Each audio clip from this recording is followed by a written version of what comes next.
In the name of Allah, the most gracious, the most merciful, my dear students, अस्सलाम वालेकुम। अगर इस chapter में से अगर आप लोग मुझसे पूछे सर कोई एक क्वेश्चन लॉन्ग क्वेश्चन की तैयारी हमने करनी है बोर्ड के लिए, एक लॉन्ग क्वेश्चन बताएं, तो मैं यही बताऊंगा elastic collision in one dimension. ठीक है, दोबारा रिपीट कर रहा हूँ। अगर अब में से कोई मुझसे पूछे आपके हिसाब से इस चैप्टर में से सबसे ज़्यादा इंपॉर्टेंट कौन सा टॉपिक, तो मैं यही रिकमेंड करूँगा इसको लॉन्ग क्वेश्चन के लिए तैयारी करके जाएं। ठीक है, elastic collision in one dimension 2025 के लिए मैंने आप लोगों को रिकमेंड किया।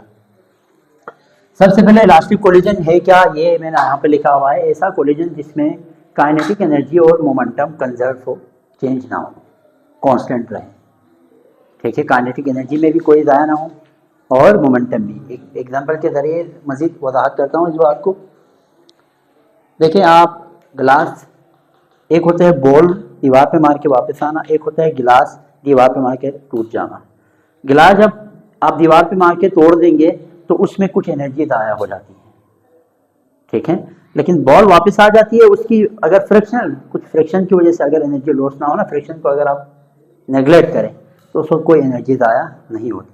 ग्लास में कुछ एनर्जी साउंड के अंदर कन्वर्ट हो जाती है, जब वो टूट जाते हैं ना, कुछ एनर्जी साउंड में। इसी तरह दो गाड़ियाँ आपस में टकराती हैं तो थोड़ा सा गर्माइश भी आपको वहाँ पे नजर आएंगी। जब टकराएंगे ना उसी फौरन आप हाथ लगाएं, थोड़ा गर्म बेवा हो। कुछ हीट में ज़ाया हो जाती है एनर्जी, कुछ ये जो गाड़ियों का, हाँ ना, मैं ये बोल रहा हूँ एनर्जी ज़ाया हो जाती है ना इसमें, साउंड एनर्जी में और हीट एनर्जी में, तो वो इलास्टिक कोलिजन नहीं है गाड़ियों का टकराना। ठीक है, ग्लास का टूटना वो इलास्टिक कोलिजन आप नहीं कह सकते। क्यों? क्योंकि उसमें कुछ एनर्जी ज़ाया हो रही है, हीट की सूरत में, साउंड की सूरत में। लेकिन इलास्टिक कोलिजन है क्या फिर, जिसमें एनर्जी कंजर्व है, जैसे कि बॉल, मैंने आपको एग्जांपल दी। दो आप वो खेलते हैं ना स्नोकर क्लब, आप जाते तो दो बार आपस में टकरा रहे होते, वो इलास्टिक कोलिजन है। उसमें अगर आप तो थोड़ी सी जो है ना हीट प्रोड्यूस हो रही होंगी उसमें, वो अगर आप नेग्लेक्ट करें तो वो इलास्टिक कोलिजन कहलाता है। मतलब समझाना ये चाह रहा हूँ, ऐसा कोलिजन जिसमें एनर्जी कंजर्व रहे, एनर्जी ज़ाया ना हो और मोमेंटम उसके कांस्टेंट रहे, तो ये आपके पास कोलिजन क्या कहलाएगा, elastic collision. Elastic collision in one dimension से रिलेटेड एक डेरिवेशन हमारे पास आते हैं, जिसमें हमने हमारा मेन मकसद V1 और V2 के लिए फार्मूला निकालना। V1 के लिए फार्मूला डिराइव करेंगे, V2 के लिए फार्मूला डिराइव करेंगे। तो ये पेपर में बारहा पूछेगा और पूछे भी जाते हैं और इस दफा भी इंशाल्लाह पूछेंगे। Elastic collision in one dimension, सबसे पहले कल की बातें, consider two bodies, body A and body B.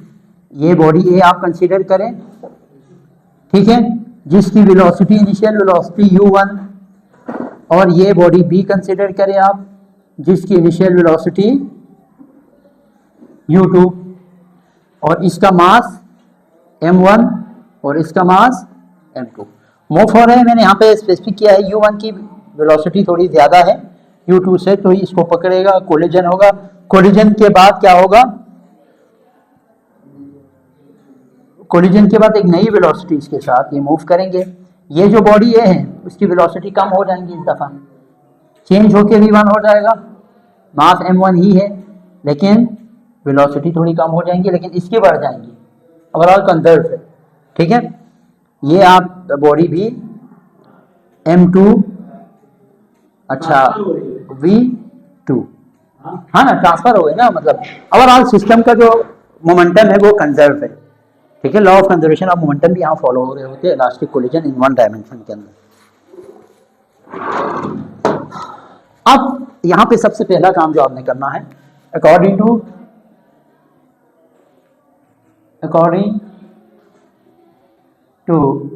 The law of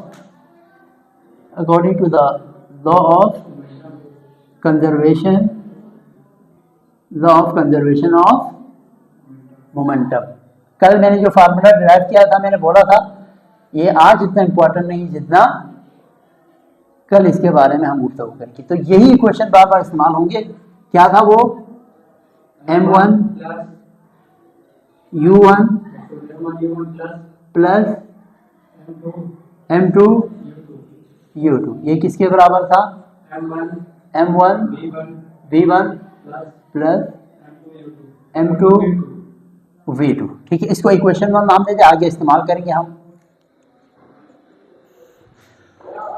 अच्छा जनाब, यहाँ तक अब हमने क्या पहले क्या किया, according to law of conservation of momentum कल वाला m1 u1 plus m2 u2 ये बराबर हुआ m1 v1 plus m2 v2।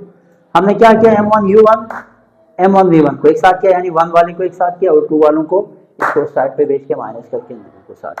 फिर इन यहाँ इससे हमने कौन सा टर्म कॉमन निकाला, m1 तो अंदर u1 v1 बच गया, और इन दोनों से हमने कौन सा टर्म कॉमन निकाला, m2 अंदर v2 माइनस v1 बच गया। ये एक इम्पॉर्टेंट आपने यहाँ पे ये जरूरत होंगी आगे, इसको इक्वेशन 2 आपने देना, नाम देना, ठीक है, ये बाद में जरूरत पड़ी। अब यहाँ पे एक और अहम इम्पॉर्टेंट लॉ, अकॉर्डिंग टू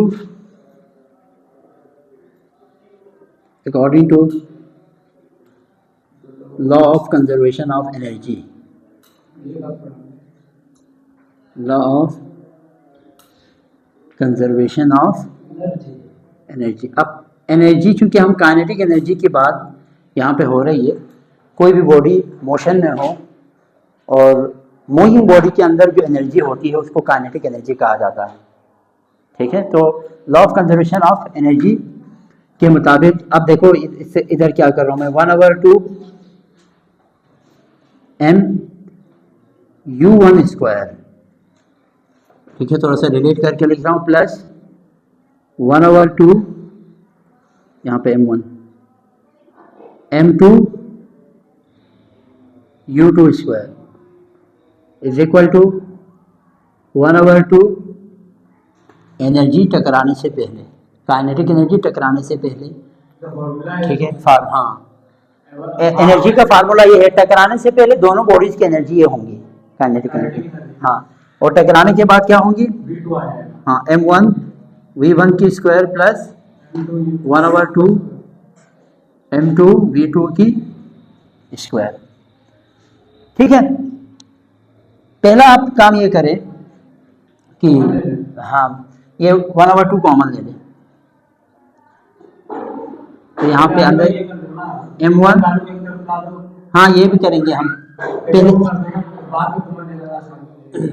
तो फिर माइनस भी आ जाते हैं ना, फिर नंबर चोरी यहाँ क्यों कर रहे, 1 प्लस m2 u2 का स्क्वायर, फिर यहाँ से 1/2 कॉमन ले लो, m1 v1 का स्क्वायर प्लस m2 v2 का स्क्वायर, यहाँ से 1/2 और 1/2 काट दे, क्या बचा,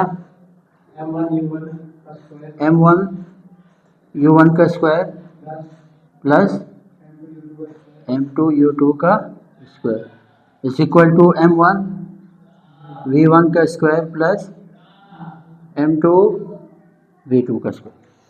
यहाँ पे एक और काम क्या करेंगे, 1 वालों को एक साथ कर दो, 2 वालों को एक साथ कर दो, तो m1 u1 का स्क्वायर इसको इस साइड पे माइनस m1 v1 का स्क्वायर इज इक्वल, इसको इस साइड पे सेंगे m2 v2 square minus m2 u2 का स्क्वायर, इसमें फिर m कॉमन ले लो, m1 हाँ u1 का स्क्वायर माइनस v1 का स्क्वायर इज इक्वल टू, यहाँ से m2 कॉमन लिया, v2 का स्क्वायर माइनस, हाँ आप इसमें बिल्कुल बिल्कुल बिल्कुल इक्वेशन 3 नाम देते, ये इतनी जगह इक्वेशन। अब आपने क्या करने हैं, इक्वेशन 3 को इक्वेशन 2 से डिवाइड करने हैं, डिवाइड नहीं अभी नहीं, फार्मूला बाद में पढ़ेंगे वरना कहानी लंबी हो जाएगी ना। डिवाइडिंग इक्वेशन 3, ये इक्वेशन बनाने का मकसद ही ये था, ये वाला, ताकि मैं इससे डिवाइड कर सकूं, ठीक है। 3/2, तो पहले 3 लिखो, 3/2 कहाँ है ना, पहले इक्वेशन 3 लिखो, क्या है इक्वेशन 3, यानी लेफ्ट हैंड साइड से डिवाइड करेंगे, राइट हैंड साइड से डिवाइड करेंगे। इसका लेफ्ट हैंड साइड क्या है, m1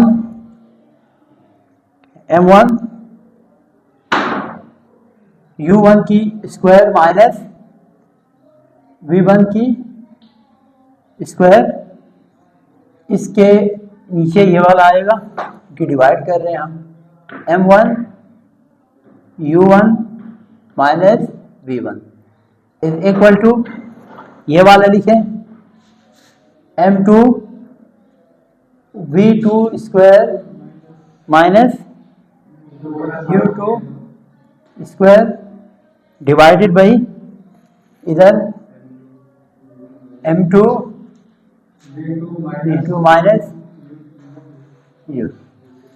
थोड़ा यहाँ पे कैंसिलेशन हो रहा है, m1 और m1 काट दिया, m2 और m2 काट दिया, ठीक है। तो क्या हाँ इधर नहीं काट सकते u1 हाँ u1 square minus v1 square और u1 माइनस v1, ठीक है। और चलो ब्रेकिंग लगा के रखो और यहाँ पे v2 square minus u2 square divided by v2 u2।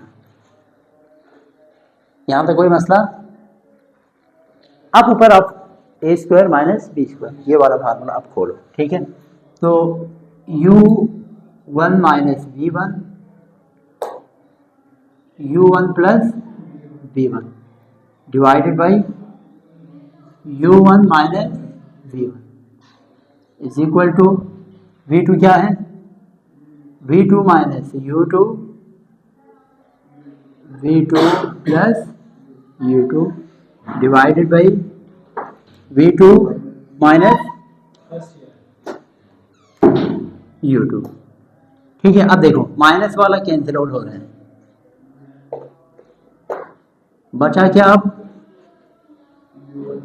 u1 plus v1 is equal to v2 plus u2। ये एक अहम इक्वेशन आपके पास बनती है। अब यहाँ से हाँ हमारा मेन मकसद पता है क्या है, v1 और v2 के लिए फार्मूला निकालना। अब मेरी बात सुनिए, कहाँ ये अभी ये पूरी जगह क्यों रखी है मैंने। अब मेरी बात नहीं उस तरह नहीं, उस तरह फार्मूला नहीं। अच्छा v1 अगर आप v1 के लिए फार्मूला बनाना चाहते हैं ना, पहला v1 के लिए फार्मूला बनाना चाहते हैं तो v2 को यहाँ पे अकेला कर दो, यानी v2 की वैल्यू पुट करनी होगी आपको, ठीक है। क्या मतलब, फर्स्ट कर लें, अभी मैं v1 के लिए चाह रहा हूँ कि v1 मेरे पास आ जाए, पहले v1 आ जाए फॉर v1, यानी v1 के लिए मैंने फार्मूला बना दो, v1 और v2 के लिए ही फार्मूला बनाते हैं, इसको इक्वेशन 4 नाम दें, ठीक है। तो फ्रॉम इक्वेशन 4 से हम क्या करेंगे, मैंने क्या बोला v2 को अकेला कर दो, अगर v1 चाहिए तो u2 को इस साइड पे आपको लाना पड़ेगा, है ना। तो u1 plus v1 minus u2 is equal to v2, ये आपने किया ना। करने के बाद इसकी वैल्यू को इसमें पुट करना है, हाँ तब जाके आपके पास v1 आएगा। पुट आखिरी डेरिवेशन इसी तरह आएंगे ना, पुट दिस वैल्यू या वैल्यू ऑफ v2, हाँ वैल्यू आप इसी वजह से मैंने पूरी छोटे छोटे करके ताकि पूरा यहाँ तक आ जाए, ठीक है। Put value of v2 in equation 1। अब इक्वेशन 1 में v2 यहाँ पे है ना और कहीं नहीं है, इधर ये वैल्यू पुट करेंगे आप। अब बिस्मिल्लाह करके करते हैं, कोई मसला तो नहीं होना ना, सब कुछ साफ है, सब कुछ बेहतर ही याद आता है, कोई मसला नहीं।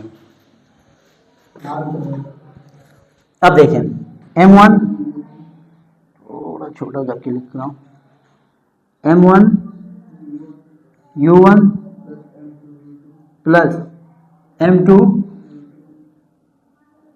u2 is equal to m1 v1 plus m2। अब आपने क्या करना है, v2 की जगह पे ब्रैकेट के अंदर u1 प्लस v1, ठीक है, माइनस u2 चलो यहाँ पे आ गया, ठीक है। अब देखिए यहाँ पे इंशाल्लाह कोशिश करते हैं V1 यहाँ आ जाए, V2 वहाँ निकालेंगे। M1 U1 plus M2 U2 is equal to M1 V1 plus M2 U1 plus M2 V1 minus M2 U2। यहाँ पे एक अहम बात सुन ले, वरना कौन सा आगे करना है कौन सा पीछे करना है बाद में मुश्किल हो जाएगा। इधर ना, इधर फार्मूला किसके लिए निकालना है आपने? V1 के लिए, पहले V1 फिर V2 अलग किया है ना ताकि V1 निकाल सके। फॉर V1 V1 वाला जो भी यहाँ नजर आ रहे हैं ना अपनी जगह पे रखो, बाकी सब को स्टार्ट पे फेंक दो। पहले ये पूरा लिखो, M1 U1 plus M2 U2 minus, ये यहीं रखेंगे हाँ, minus M2 U1 plus M2 U2 plus M2 U2 ये वाला हाँ, प्लस M2 U2। अब M1 V1 इधर देखो ले, खुदा के लिए ले, ये लॉन्ग क्वेश्चन में आएगा। अच्छा प्लस M2 V1, बड़ा बेहतरीन निज़ाम जा रहा है, कोई मसला नहीं है। अब तक हमने बहुत ही खूबसूरत अंदाज में, अगर आप देखिए ना M2 U2 क्या होगा? M2 U2 प्लस होके क्या होगा? यस 2 M2 U2 बाकी यहाँ पे plus M1 U1 minus M2 U1, इन दोनों से भी U1 कॉमन लेंगे, ठीक है। अभी थोड़ा सा इधर कॉमन ले लो, M1 प्लस M2 कौन सा क्या चीज़ कॉमन लेंगे? V1। मसला तो नहीं हो रहा है, ठीक है, कोई मसला नहीं है अब तक।